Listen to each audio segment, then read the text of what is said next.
Ein Blinder malt. Magic Monday. Ich mal wieder alleine. Und zwar eine quietsche Ente. Auf geht's.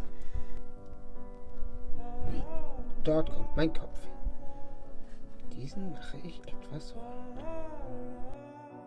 Eine dicke Ente und ein Schwänzchen. Als nächstes mache ich ihr einen Schnabel. Dazu suche ich mir mal den Kopf. Da.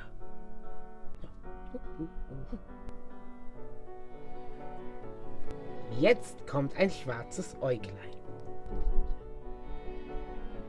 Und tipp. Oh, wie süß. Und jetzt fehlt natürlich nur noch ein Flügelchen.